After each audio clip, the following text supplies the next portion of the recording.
Yo, bien ou bof? Tout d'abord, je voulais vous remercier pour votre présence et votre soutien. On est reparti pour vivre ensemble une saison 2023-2024 avec des joies, des peines, plus de joie que de peine, je l'espère. En tout cas, ça fait maintenant un paquet d'années qu'on partage tous ces moments ensemble. Je voulais vous remercier d'être encore là et pourvu que ça dure. Bon alors, la saison commence avec le premier match de Ligue 1. On a reçu Lorient au Parc. Attends, je vais mettre mes lunettes parce que j'avais oublié.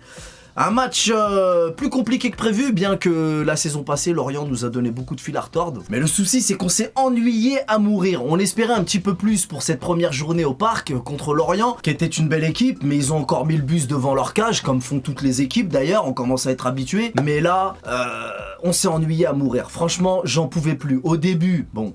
ça passe, mais vers la fin de la deuxième mi-temps, j'arrivais plus à tenir, je commençais à m'énerver tout seul. Alors je sais qu'il faut se montrer patient, je le savais avant que le match commence, il faut laisser le temps aux joueurs de trouver leurs automatismes, de prendre leurs marques, et le coach aussi d'ailleurs, le coach, comme il l'a dit lors de sa conférence de presse, lui il veut pas que ça joue seulement 10 ou 15 minutes puis après plus rien. Non, lui il veut qu'il y ait de l'intensité pendant tout le match, et là ça a été le cas, donc c'est cool. Mais le but du jeu c'est quand même de la foutre au fond, donc patienter pendant toute une mi-temps, mais voir qu'il se passe rien de rien, avec une possession de balle tellement monstrueuse qu'on dirait qu'il y a personne en face, avec tout le respect que j'ai pour Lorient. Alors oui, certes, la balle circulait bien, mais ça manquait cruellement de créativité, de folie et d'initiative, surtout. C'est agaçant, surtout quand t'es un joueur offensif, c'est agaçant de fou. Alors oui, je sais qu'il faut pas tirer de conclusion hâtive maintenant, mais quand même, une mi-temps comme ça passe, mais à la fin du match, à la 70e, à la 80e minute, et toujours rien. À un moment donné, on a une possession de balle monstrueuse, tente quelque chose, prends des initiatives, prends des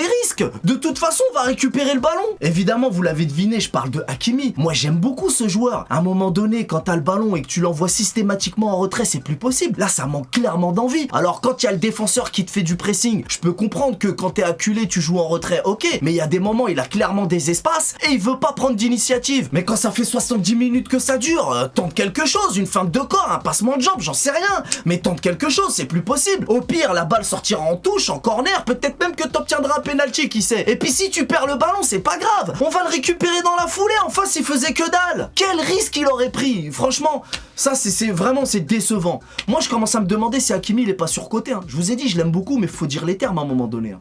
De l'autre côté, Lucas Hernandez. Je vais pas parler maintenant, ceux qui étaient dans le live ils savent, il a fait une boulette monumentale. En face j'ai dit qu'il y avait personne, mais quand Lucas Hernandez il leur a donné le ballon, on a failli s'en prendre un, on a été sauvé par le poteau. Donc bon, avoir le ballon pendant tout le match, hein, les stats c'est bien, mais t'as vu, ça veut rien dire. Bon, on le savait déjà de toute façon. Mais bon, Lucas Hernandez globalement, je le trouve pas assez percutant, enfin je voudrais qu'il soit un petit peu plus percutant, qu'il joue un petit peu plus vers l'avant, qu'il provoque plus, mais c'est quand même mieux qu'Hakimi de l'autre côté. Donc on va rien dire, tranquille, ça passe. Donc globalement, pendant tout le match, gros manque de créativité et d'initiative, à part Kang In-lee. Kang In-lee, lui, il était deux spies, il a essayé de proposer quelque chose. En plus, il revenait derrière pour récupérer des bons ballons, donc lui, vraiment, de toute façon, je m'en doutais. Ce gars-là, il est bien parti pour devenir mon chouchou. Et Ugarte, énorme volume de jeu au milieu de terrain, c'est super, surtout pour un premier match. Après, ça va s'améliorer encore. Donc, ça c'est cool. Asensio, je suis déçu parce que moi, c'est mon petit premier de la classe. Il m'a fait kiffer pendant les prépas. Là, bon, il était un petit peu absent. Bon, je lui en veux pas, hein. C'est pas grave, encore une fois, c'est le début. Faut laisser le temps que la sauce prenne, on va dire. Ok, hein. Mais il y a des choses qui sont inadmissibles, je les ai dit tout à l'heure. Ramos, miskin, il a rien eu à se mettre sous le crampon. Par contre, à un moment donné, Ramos, quand même, il y a une action. C'est pas grand chose, mais à un moment donné, en première période, il a envoyé une frappe sans élan, sans contrôle, du gauche et c'était cadré. Et oui, mais c'est comme ça, on en vient à être content quand on a une frappe cadrée, hein, parce que tous les autres, ça envoie des ballons dans les tribunes à chaque fois. Donc voilà, le gars, premier ballon, bim, du gauche, sans contrôle, sans élan, et c'était cadré. Il s'est montré dangereux. Bon, après, il a pas eu grand chose à se mettre sous le crampon, miskin. Et en seconde période, il a eu un bon ballon. Un ballon quand même difficile, de Solaire. Il a tenté une reprise de volée, enfin, de la prendre comme elle venait, comme ça, elle était vraiment pas évidente. Mais voilà, je salue l'audace. Il avait de l'audace, il avait envie et ça c'était cool. Bon après je veux pas parler des choses qui fâchent, mais on a clairement senti l'absence de Kiki. Ouais, Kylian Mbappé, sans lui c'est compliqué. Bon il était pas très loin, il était dans les tribunes avec Dembélé, son nouveau coéquipier. Ça fait zizir, bon j'ai déjà fait une vidéo. D'ailleurs quand il viendra du côté, sur le côté de Hakimi, ça va pas être la même mayonnaise à mon avis, hein, parce que franchement...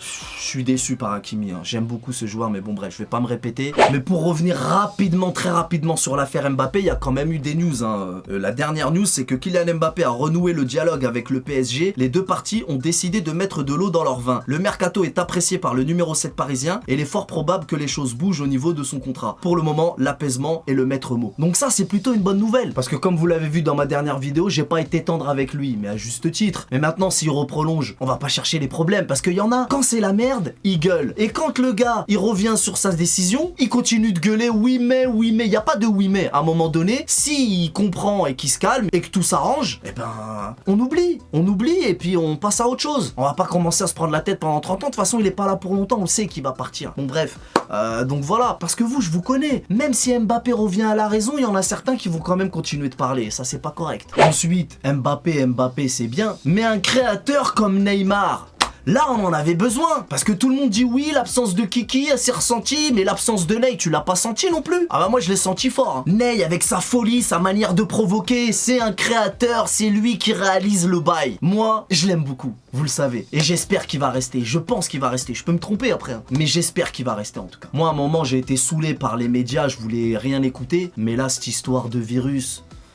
Là, on se fout de nous, donc là, j'ai vraiment de gros doutes. Je t'avoue que j'ai peur, mais bon, on verra. Bref, pour finir, comme je te l'ai dit, il nous manque un petit coup d'accélérateur, le Ney, hein, tu l'as compris. Mais franchement, au niveau de la construction, c'est top. Pour le premier match d'une nouvelle ère sans star, c'est quand même pas mal. Toutes les nouvelles recrues ont montré des choses intéressantes, donc faut voir le positif. Alors ça manque de fulgurance devant, mais ça se bat, ça joue collectif, et je pense que cette équipe peut finir par trouver son identité. Je l'espère en tout cas. Voilà ce que je pouvais dire sur ce match. N'hésitez pas à me donner votre avis dans l'espace commentaire. Et sachez que je lis tous les commentaires, même si je ne réponds pas à tout le monde, je lis tous vos commentaires, donc n'hésitez pas à me donner votre opinion. Sachez que cette saison, je vais parler toujours de cette façon, c'est-à-dire que c'est ma personnalité, je peux sortir des vannes si j'en ai, mais tu sais les comment se fait rester tout ça, on arrête. J'ai décidé que cette saison, ça serait comme ça. Et je vous demande pas votre avis, je vous le dis, sachez-le. Alors comme je le dis, je le répète, c'est pas pour autant qu'il y aura pas des vannes. Ça fait partie de ma personnalité. S'il y a une vanne, bah il y a une vanne. Mais l'exagération, les trucs comme ça me tente plus. J'espère que vous me comprendrez. Voilà les potos, je vous donne rendez-vous lundi soir pour l'émission Truc de foot avec les gringos de l'équipe Truc de foot. Vous pourrez participer au débat et encore nous donner votre avis. Et du coup, on va revenir sur ce match tous ensemble. Ok les gars, je vous dis à lundi soir, je vous souhaite un bon week-end. On connaît les bails. Salut!